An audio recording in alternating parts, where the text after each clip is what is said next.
Communication is an important aspect in our lives. For this video, you are going to learn what is the 1954 model of communication by Charles Osgood and Wilbur Schramm.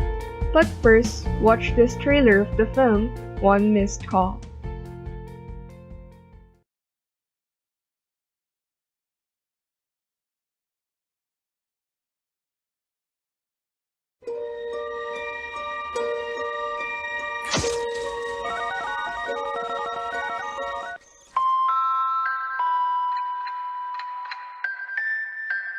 That's not my ringtone. You have one new message.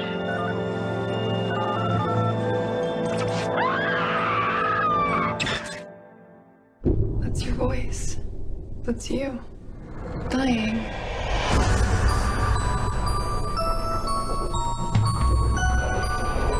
Ever since that bizarre phone call, I keep seeing things.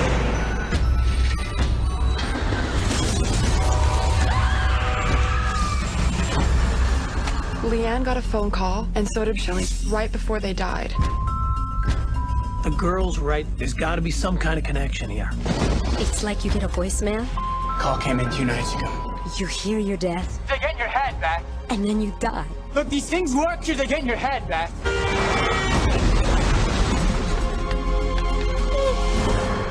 I'm gonna be next. I'll keep you safe. Any dead people call, we're not home. This girl needs protection. Everybody seems to be linked together somehow. We could trace it back to the source and find out who started this.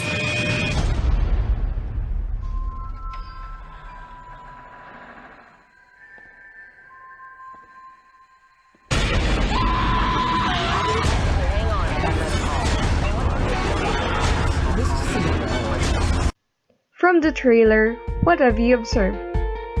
If your answer is related to telephones, then you are correct. One of the main examples of the Osgood-Schramm model of communication is a telephone conversation. But first, let us have a brief background on the creators of this model. Charles Egerton Osgood popularized the notion that communication was rather circular rather than linear, meaning it requires two participants taking turns sending and receiving a message. Wilbur Schramm later on adapted the model and added the notion of field of experience or commonality to the mix. Field of experience incorporates what is mutually understood between the sender and the receiver. For example, a professor of calculus would have a very little luck communicating an important math principle to a classroom of kindergarten students because they do not share a field of experience that makes the message easy to understand. Now, combining these concepts, we now get a theory that communication is a two-way street with a sender and a receiver. Most communication models have different components that help to identify the structure of the model. In the Osgood-Schramm model, the components are fairly simple. The first is the sender. This is the person who encodes and sends the message. The next is the message itself. This is the content being shared between the parties.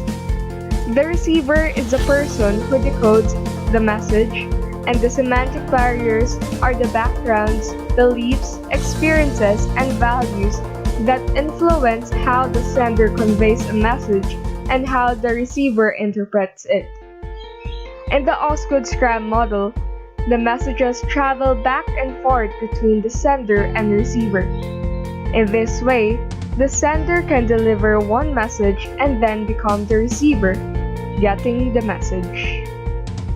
There are several advantages to this kind of model. It is dynamic. It shows how a situation can change. The interchangeable sender and receiver is evident in this model. Thus, it shows why redundancy is an essential part of this model. Also, due to its circular nature, there is no separate sender and receiver. However, there are flaws in this model. For one, this model does not consider any semantic noise or distractions. It only assumes about encoding and decoding, and there is no feedback in this model. Now you know about the Osgood Schramm model. This model might seem correct and practical, but not all communication is like that. Thus, there are other models developed. Thank you for listening, and this is the presentation from Group 1.